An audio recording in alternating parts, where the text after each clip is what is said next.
Hello everyone, welcome back to a new episode of Metroid Prime 4. Sure didn't make this easy. Last time we left off, Mackenzie was over there trying to do Hacker Man stuff. And charge beam to release and shoot the control beam. Yeah, there was this whole thing. Is that? No, that's a morph ball slot. What am I doing? That's not what I need. I should scan some things though. Let's rescan this.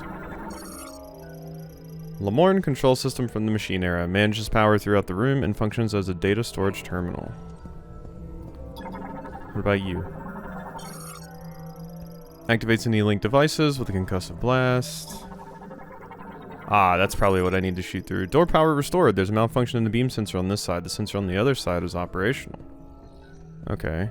And then what exactly was through this door? Okay, this is just a save room.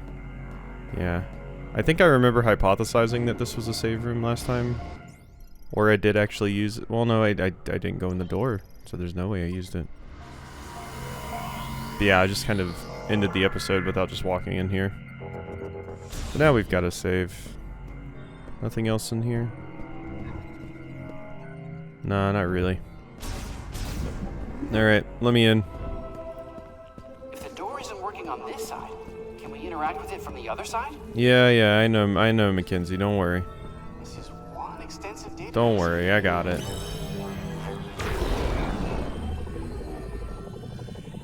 Yeah, this part would be so much easier with, so it was a, okay, no, it did, that was what it wanted me to do.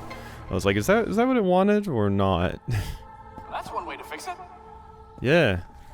Good luck out there, Samus. Could you even see that? Honestly, wasn't it a psychic shot? I mean, I guess it's, yeah, you could still see it because it was still a shot from my gun, but I could control it psychically. Alright. Let's go. Open up. What are you? Rhizome of the Ononalt Palm. It has destroyed the shrine, blocking the passageway. Neato. Well, not neato, I guess.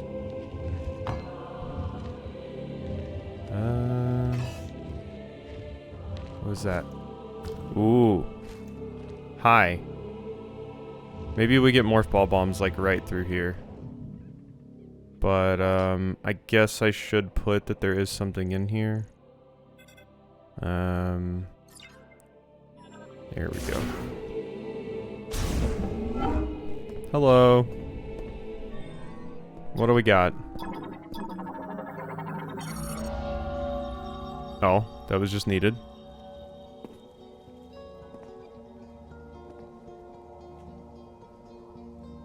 Shadi Haram. Ila Dinji Te Asna. Dinji Galan.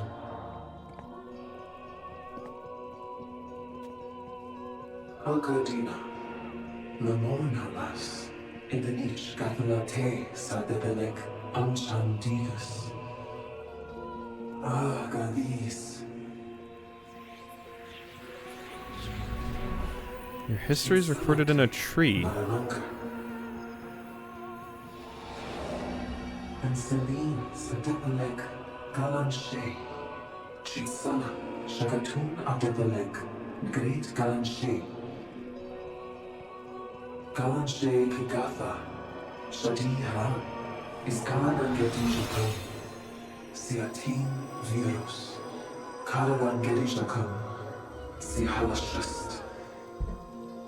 Eş Sakalare. Ashadi Haram. Intendina Galanshe. Sige Taram.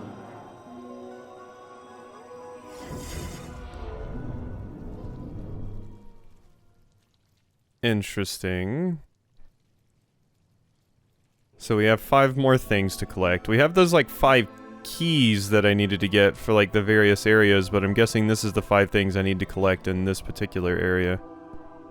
The idea of storing all of your memories inside of a tree that then bears fruit and can give you the memories back is an interesting little thing. It's like a biological database.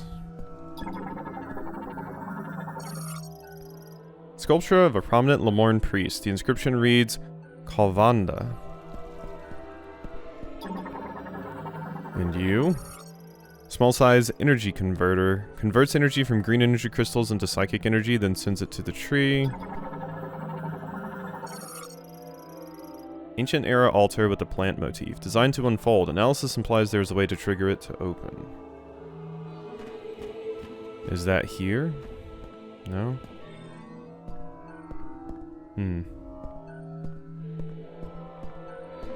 There's a way to trigger it, huh? I mean, I don't think it would be something as simple as that, no. And I doubt a missile will do it, so let's just move on. Just wanted to try at least a few things before I gave up. Pressure platform for releasing the system's psychic lock. Additional weight will cause it to sink further and reveal targeting objects. Hemispherical metal lid that can open and close. Psychic energy detected inside. Analysis implies it works in conjunction with the pressure platform. That makes sense.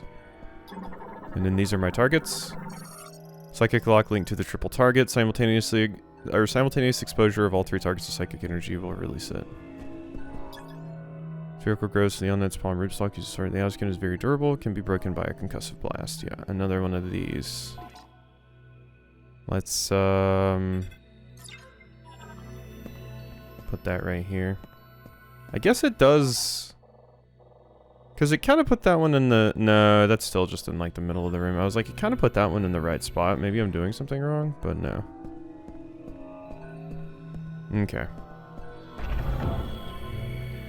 Alright. And it needs to be a psychic blast, right? So I'm thinking what I need to do. Before I do this, let's just throw this right into the floor. I do want to scan you. One of the switches for the triple target psychic lock installed in the gate. It responds to psychic energy, however the lock cannot be disabled unless all three targets are exposed simultaneously. So I'm thinking I have to do this, and then steer it into each one. That is indeed what I have to do, yeah. Ugh. There we go.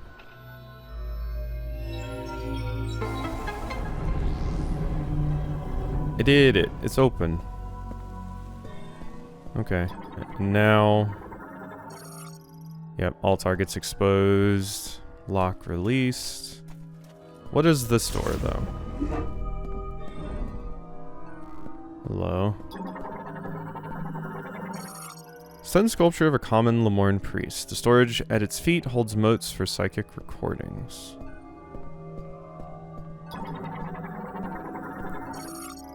Psychic recording data playback device emits images and text recorded within a mote. These signals can be interpreted only by those who have psychic abilities. That's the wrong button. Yeah, that's what I wanted to do.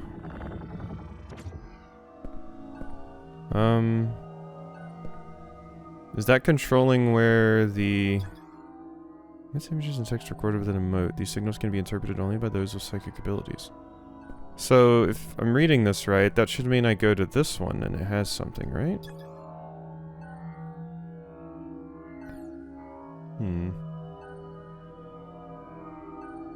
Weird. I thought that's what this would have meant. Like, this takes it to the various different ones, and then I can go to that one in particular and read. But that doesn't seem to be the case at all. Sanctum of the Guardians. Maybe I need all 5? Like, maybe I need some more motes before it'll work?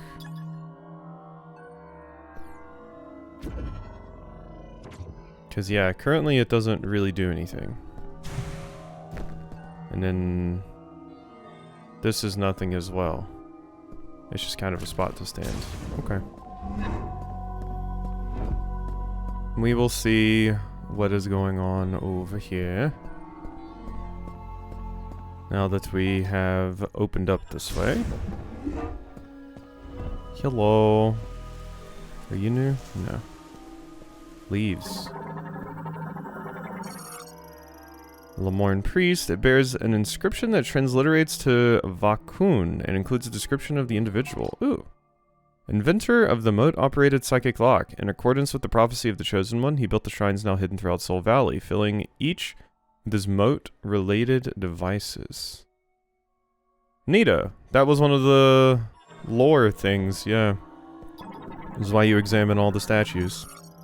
Stone sculpture of the Lemorne Priest. It bears an inscription that transliterates to Lekash and includes a description of the individual. Sculptor who loves solving mathematical equations. He discovered several equations that could be formed into psychic objects, leading to the design of a unique sealing mechanism as well as its keys. I mean, I'm glad you love mathematical equations. I do not. But the idea of a mathematical equation being able to become a tangible psychic object is wild. Math is cool in that way, I'm just bad at it. Bears an inscription that transliterates to Shay and includes a description. The only female member of the Lemorne priesthood and the first to understand the structure of space and time. Her insight led to a method of moving across space-time and in turn the invention of the teleporter. Just casually made the teleporter. Thessar. The first priest who communed with the sacred tree and founded the Temple of Memory. It is said to have been...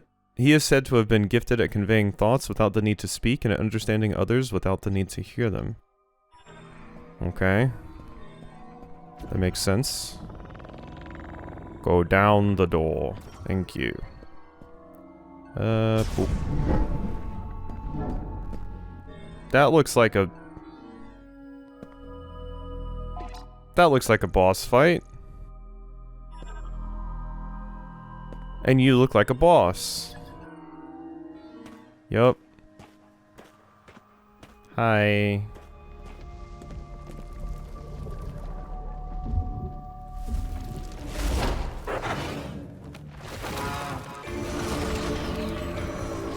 Okay, time to struggle, because you know I'm going to. Carvex. Carvex Vine, tentacle-like appendage capable of being both rigid and flexible. It can be temporarily destroyed by damaging the bulging portion along its length. Carvex's tentacles are normally hidden beneath the ground, but it will reveal them if it detects danger. The tentacles have extreme elasticity, making them very flexible. This allows Carvex to attack by swinging them around like long whips. Swollen protuberances on the tentacles indicate the areas that facilitate Carvex's fine control of its limbs. If these are destroyed, the resulting loss of control will rapidly expand and rupture the affected tentacle. Okay. Okay, don't get hit by that. Gotcha. Whoop. Make sure we examine you. Carvex's pollen sac. Pollen bags released from the ends of Carvex's tentacles. They possess propeller-like wings and fly by riding wind currents. Carvex is capable of ejecting pouch-like pollen sacs at will. These sacs have 4 wings that function like propellers, allowing them to move slowly through the air and home in on targets detected using a natural thermal sensor. When a pollen sac lands on a target, the sac will rupture, causing damage. This behavior indicates that the sacs primarily serve as a means of attack rather than a method of pollination. Alright. Okay. Can I examine those? No. Well, let's make sure we examine the main big bad. Carvex, a giant carnivorous plant possessing consciousness, intelligence, and considerable physical strength. It is unable to communicate due to fusion with a Metroid. Destroying all tentacle-like vines will cause its protective leaves to briefly drop, exposing a body enveloped in a thin mucous membrane. Whoop. I meant to, oh, do you not have a further entry? Oh, there we go. Note that the tentacles quickly regenerate. The only way to delay their regeneration is to destroy them all at virtually the same time.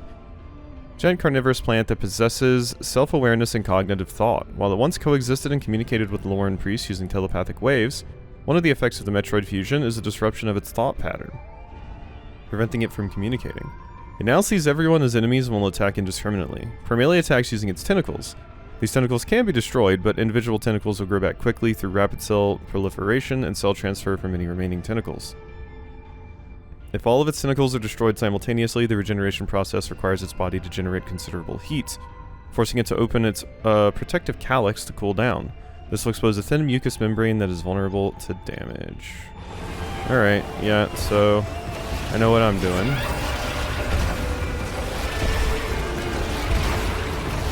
Rockets are rocketing. The world? I just heard like a weird sound in my headphones. It was odd.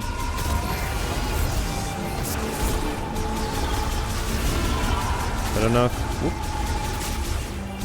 Oh yeah, I need to destroy them the other way now. Whee! So I gotta do that. Oh. Alright. Thought I had to do that. Ow. Alright. Are they vulnerable now? Wait, do I have to destroy...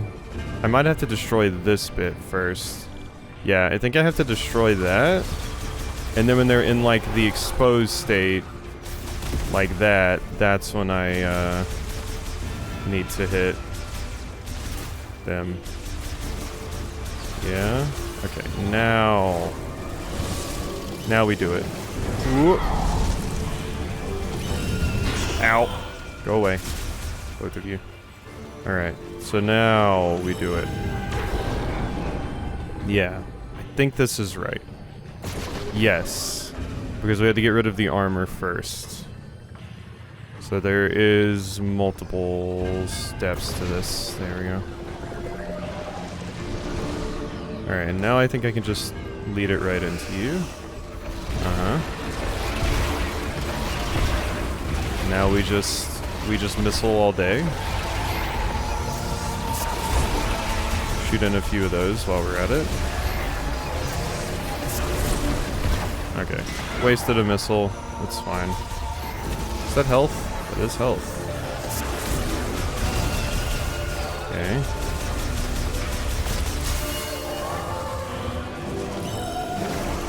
Nope. You're not doing it. Uh-huh. Okay, it was very friendly there. Oh, there was a third one? Damn it. I should have known. I should have known. I just didn't see it. Alright. Let's get rid of that.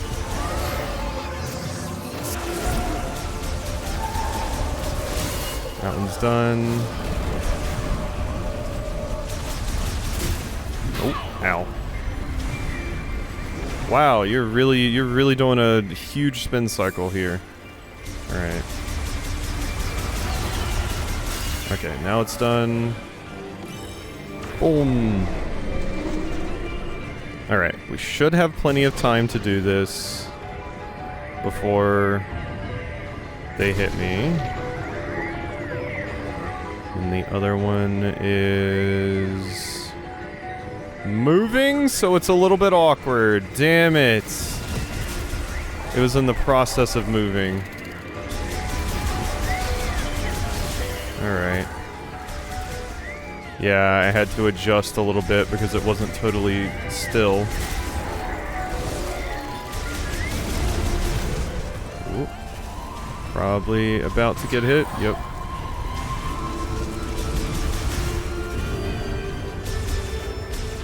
Come on, you. Gotcha. Okay. It's about to do that. And I don't want to make the same mistake that I did last time. Got it. Now. They should all be still. So we should be able to fare a little bit better. There we go. Alright.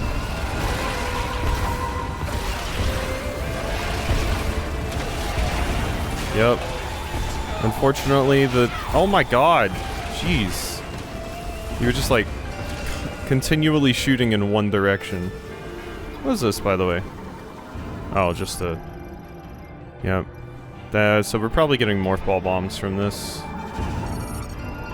Hardened plant fibers, a strong enough force would pull the gate open.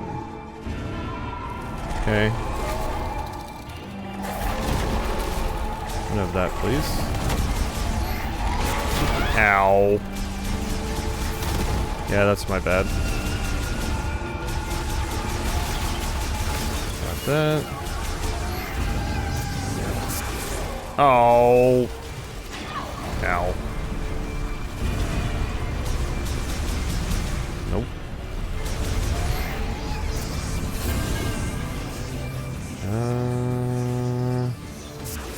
Well, I missed anyway.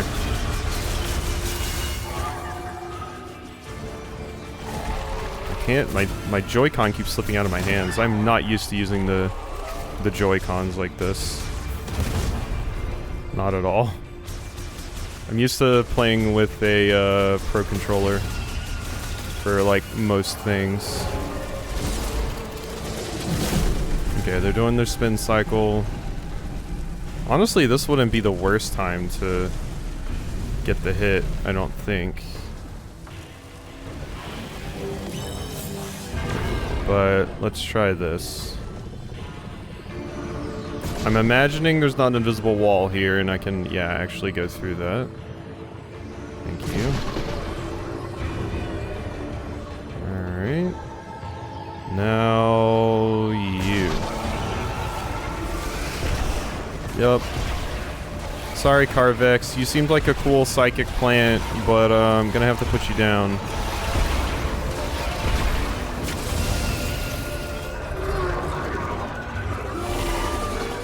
Very Venus flytrap looking, which makes sense for the carnivorous plant thing.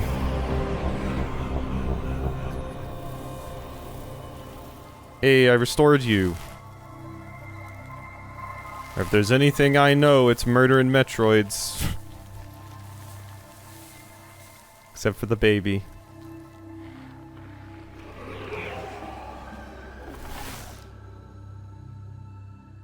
That do be morph ball bombs, I believe. Psychic bomb compresses a large amount of psychic energy into a sphere, which then disperses as a concussive blast. So we got psychic morph ball bombs.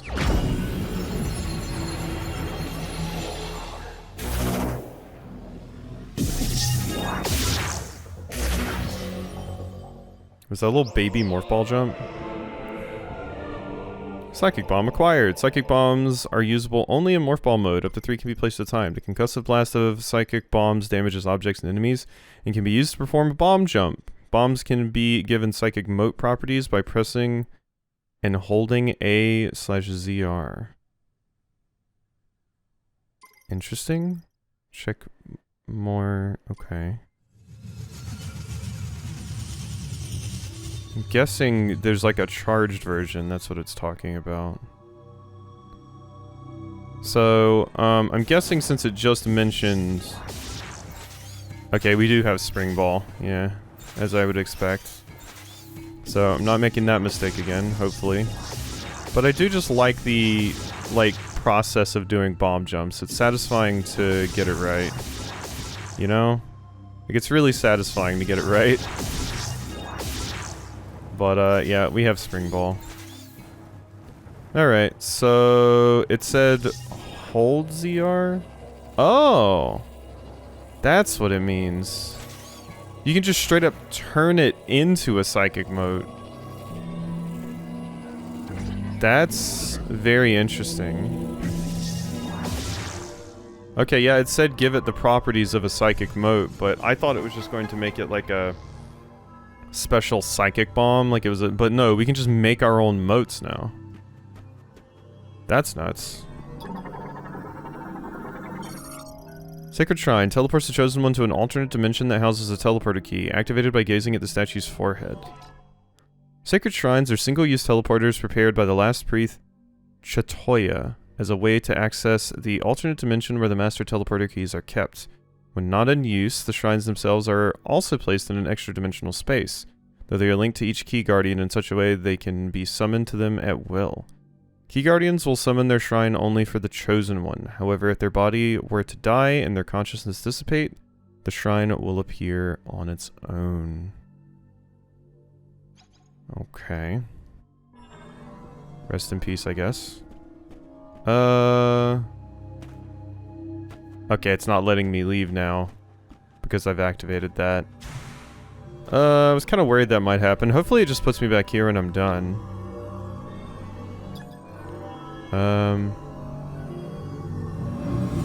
Yeah. I stare at your forehead.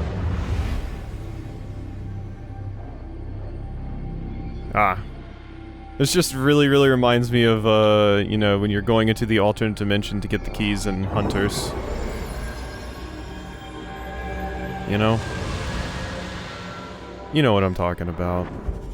You have to get the 3 keys, open the teleporter that puts you into the different realm. Master Teleporter Key. One of the keys required to activate the Master Teleporter in Chrono Tower. A total of 5 keys must be collected. Open the menu with minus and check the inventory for more information. Okay. I thought that was going to be like a challenge of some sort. Let's look at my Psychic Bomb. Weapons usable in Morph Ball mode. Equal to power to the initial suit's bombs, up to 3. Bombs can also be infused with moat properties.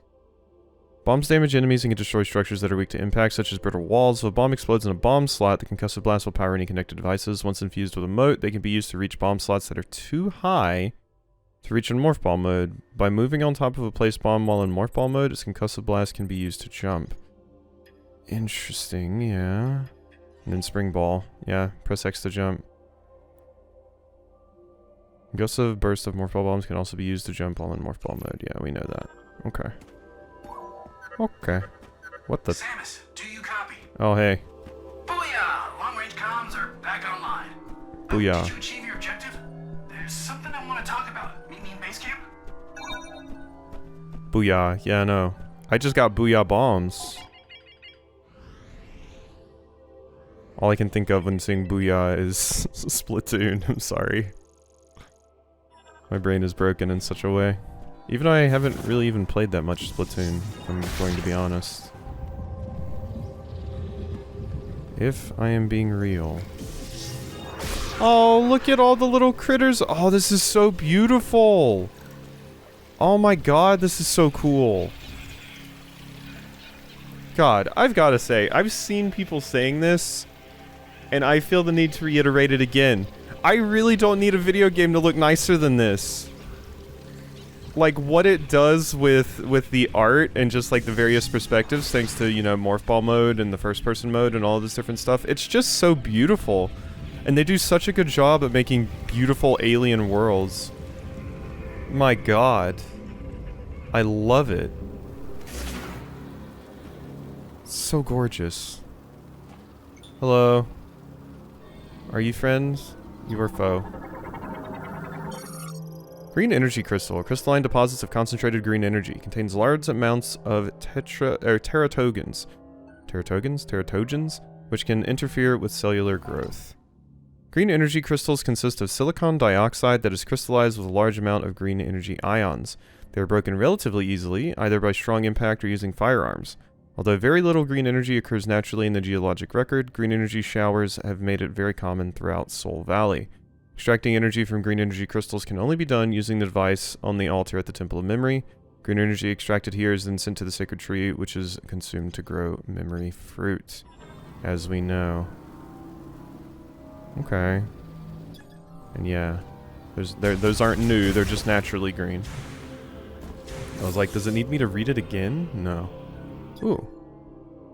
Highly flammable and removable using heat weaponry. Okay, we need to add a thing here. I don't know what I would take to mean heat, so we're just going to have to put this here. You know? We're just gonna have to put that there. Maybe I could change it. What ones do we have? Because I'm not gonna use, like, skull. You know, to say like, oh, there's a dangerous enemy here. Like, that's what they intend for these things to be. What makes me think of fire the most? I'm gonna say this because it looks like a gas tank. Remember me. That means gas tank. It also looks like potentially like Kevlar or something. But I'm going to go gas tank. Is what my brain is currently thinking of with that. All right. Well, hope you enjoyed this episode, and I'll see you next time for some more.